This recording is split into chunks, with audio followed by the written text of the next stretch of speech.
Tennessee is like a gold mine for Civil War history buffs. There were battles fought all over the state and many interesting stories beyond the battlefields.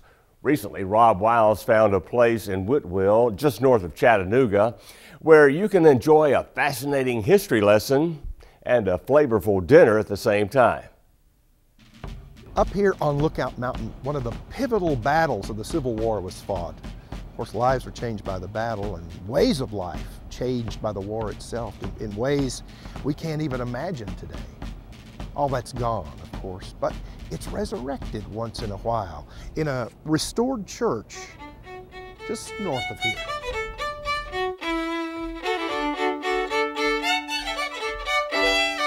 Hey there, come on in.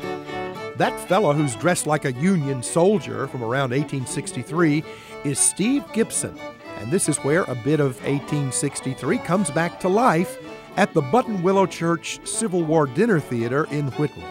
After spending nearly 15 years on the road with this two-person play, we located in the little Sequatchie Valley in Marion County, Tennessee, found an old Methodist church that had been abandoned, and we then converted it to a 19th century performance hall. What about the hollyhocks? The idea is to take people back into 1864 when they walk in the door with a combination of the food that we serve and the play that we present. Robin will get your seats whenever you're ready.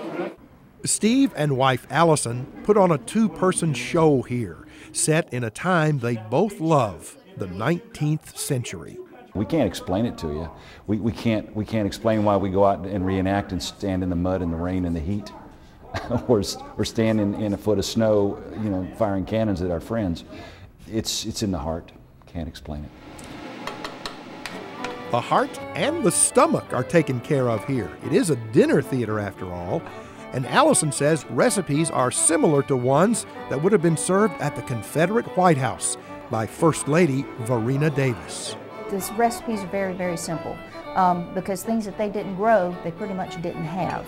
So these were things that they could go out and grow in the garden, like the blackberry cobbler. Blackberries were pretty much available in the woods, and they're very simple recipes with things that are readily available and good, easy to cook. Okay, let me do this. Let me go out the front here.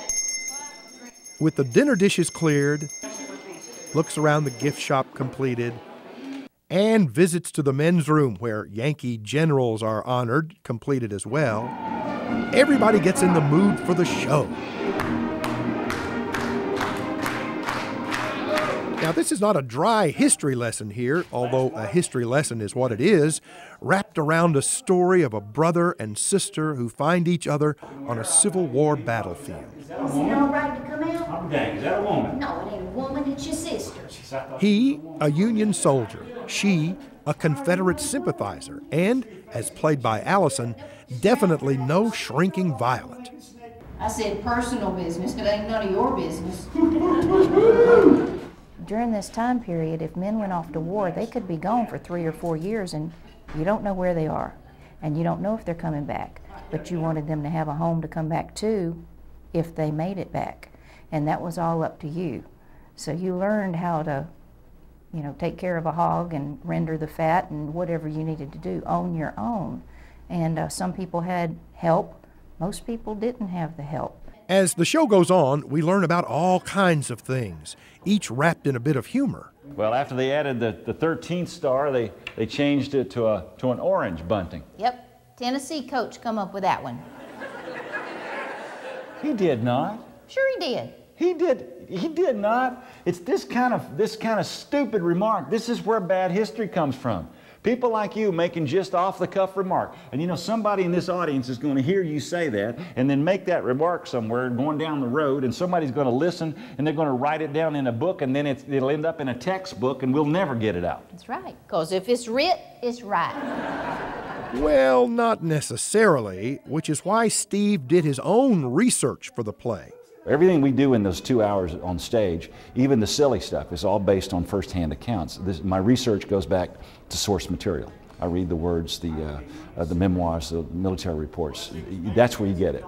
But even understanding that, any historian worth his salt understands that just because you read it as a first source material doesn't make it true. But if you crisscross it a few times and cross-reference it, somewhere down the line you're going to have a grain of truth, and that's, as a historian, that's what I'm after, is to find out what happened. And that may take some translation for us 21st century folks. In our time period, a man wasn't supposed to know that a woman had hips, much less mention them in public. No, sir, those are the nether portions. And you better be a doctor before you start saying nether portions in front of a woman. We couldn't even say the word leg in front of a woman. No, those are the lower limbs, these are the upper limbs. And so what if somebody in the future wanted the leg of the chicken? What are they going to ask for? The drumstick. Yeah, and that's because that's what we started doing that because we couldn't say the body parts of a chicken.